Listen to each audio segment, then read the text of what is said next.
Okay. Welcome to my channel. Like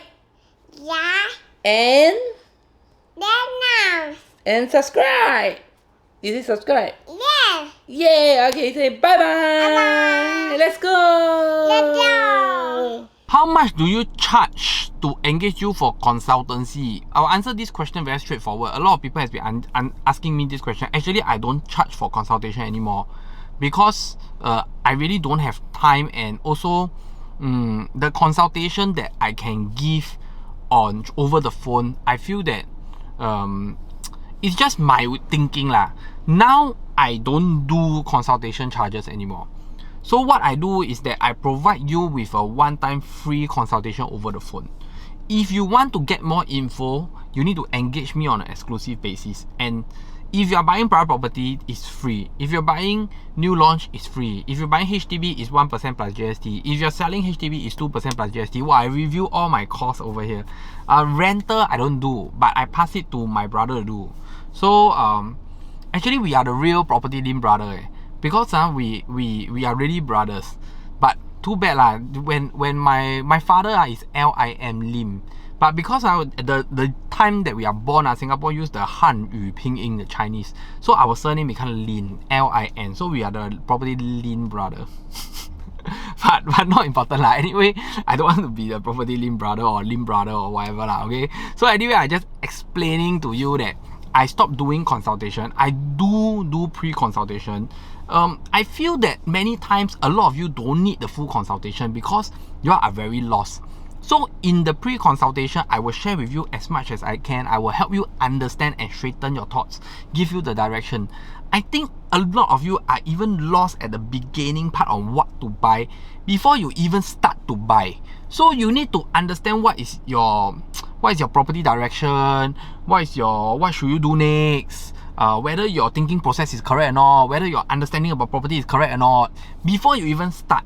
So in the pre-consultation, I think I can cover that already. I don't even need to start you to help you understand that. Okay? Next, I get this question a lot, is that people ask me, Aaron, do you think the cooling measure will be out? Do you think I should wait for next few years to buy? Okay, my answer to this question is very direct.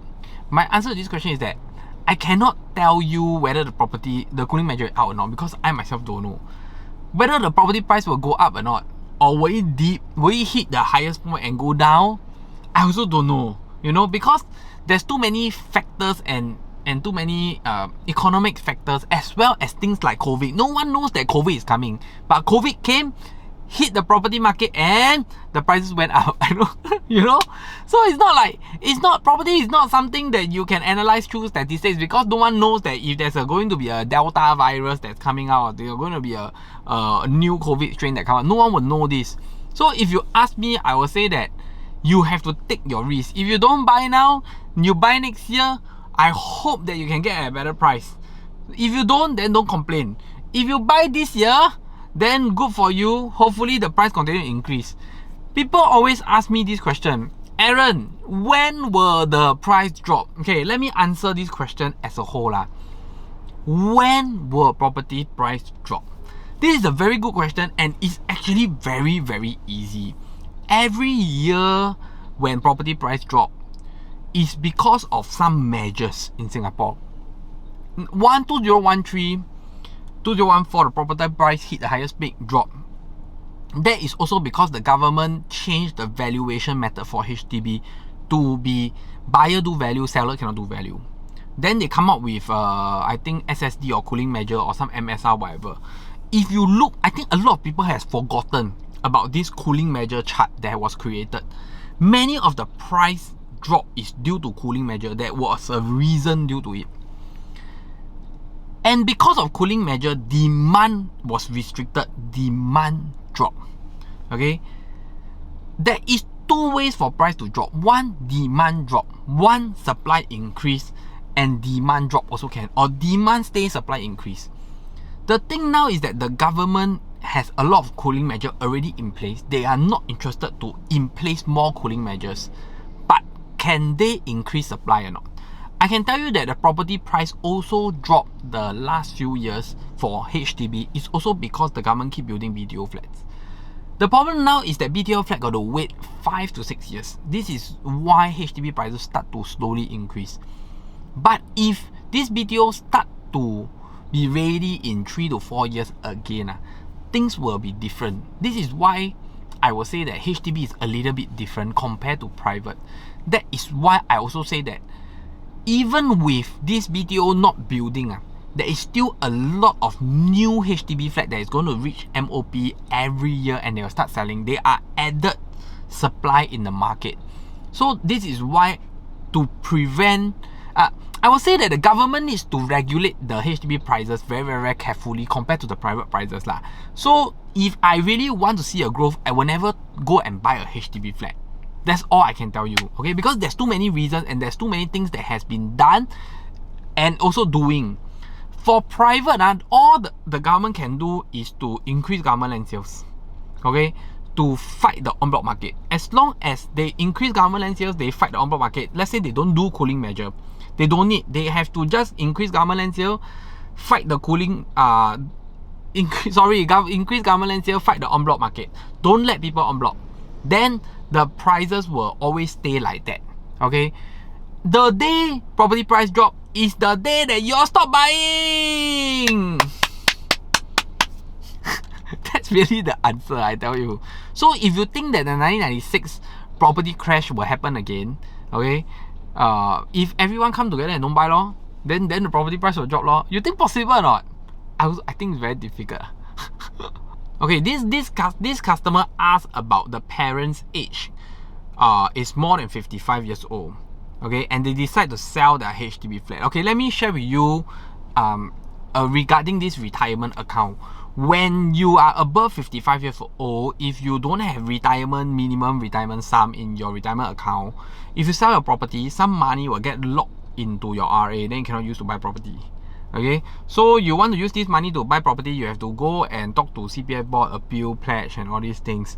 So when you're above 55, it's not so easy if your retirement account has not enough money. If your retirement account is full, then it doesn't bother you, okay, regardless whether you're 65 or 75 or more than 55. Okay, so that, to make it simple, that's how it works. What will happen to my flat if I apply for separation with my spouse? Am I able to keep the flat cause I'm 35 years old and has 2 kids, just purchased my house less than 1 year? Okay, I'm very sorry to hear this, but I also hope that I can answer this question. Actually, this question, it got to do with property but it's a little bit off from the normal property mainstream, but I will answer your question. The separation and the divorce, right, you have to have the care and control of the kid. If you have the care and control of the kid, you will form a family nucleus and you can keep the place. Okay, so that's how divorce works. I'm not a professional divorce guy. It's just that I have handled many divorce cases on property or even death. So I'm just saying from my experience. So you can go and check with HDB, but I'm pretty sure it works that way. It's important that you have care and control of the kid. As long as you have care and control of the kid, you form a family nucleus and you can keep the house. Okay, so all the best to you. Okay, I realized there's some new question that's being asked recently only. So I'm going to also complete your question, okay, once and for all. Is the longest Q&A ever. Hopefully when I edit it's not so long. Planning to downgrade from a EC HDB 4-room based on retirement. Based on my current EC and HDB market, can you advise is the best to do your EC MOP next year? Again, I can tell you that I'm quite confident. For me, I'm also an EC owner. When my EC reached 5 years, I decided not to sell it because I decoupled it and go for one name and I know I can continue to earn money. That's all I can tell you. But of course, I know a lot of people, they may not be able to decouple their EC. But I will always tell you that the day EC MOP and BTO MOP are a little bit different. BTO reach 5 years, that may be the highest price. You continue for the 6, 7, 8, 9, 10 year, the price may just drop. But EC 6, 7, 8, 9, 10 years, the price may just increase. So there is a difference, guys. There's a difference. Next. Both husband and wife below 35 own a 1-bedroom freehold condo, planning to sell and purchase a resale EC 3-bedroom which has more capital appreciation. Resale condo or resale EC? To me, I don't really care whether is it a resale condo or resale EC. Why? Guys, a resale EC is a resale condo. Please don't put it separately, because no foreigner is going to come to your resale EC and buy your resale EC or even your resale condo in Tampines. So there is no difference between a resale EC and a resale condo, guys. You got to get the information correct. I mean, you can argue with me that the terms are different, but besides the name EC and condo, and you cannot sell to foreigners, so what? Who is coming to your Punggol, your Tengah, your Yishun and your Tampines EC? Which foreigner is coming here to pay 25% stamp duty and buy it? It has to have some common sense lah, you know. Don't get tricked by some sales talk.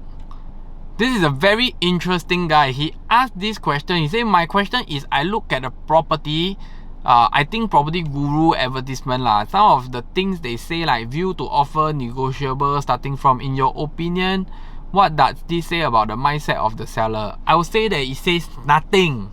Okay guys, it says nothing. Advertisement is advertisement. Don't get too brought away by the advertisement. Property purchase doesn't work like what the advertisement is saying. There is many discussion, many negotiation, many understanding. The advertisement's job is to get buyers to see the photos, see the advertisement and come for viewing. That's the job of the advertisement. The job of the advertisement is not to sell the property. The person that's selling the property and negotiating the prices and settling all the discussion to help the buyer and seller comes to the same conclusion is the agent, not the advertisement, guys. Okay, so yeah, finally I finished. Well, I don't know how long is this video, man, but I'm just gonna upload it because I think it's fair for me to answer everybody. There's many people that has been waiting for answer. Some questions I really skip, like ask me whether Copa good or not lah, this good or not. I already told you already. You all want insights, information, you all got to engage me on an exclusive basis, not call me to answer it on public. Okay, so that's it for today's video. Hit the like button, subscribe button. You can continue to join my Telegram group and point more questions. I will answer it when you reach 30 questions, but as of now I have answered all the questions, so this video is going to be very long. Okay, so I hope my question helped you lah, because I feel very sad sometimes the question that y'all ask is not correct, so it will also means that a lot of people are making mistakes in their purchases. Okay, so that's it. Hit the like button, subscribe button. See you in the next episode, and happy August. Bye bye.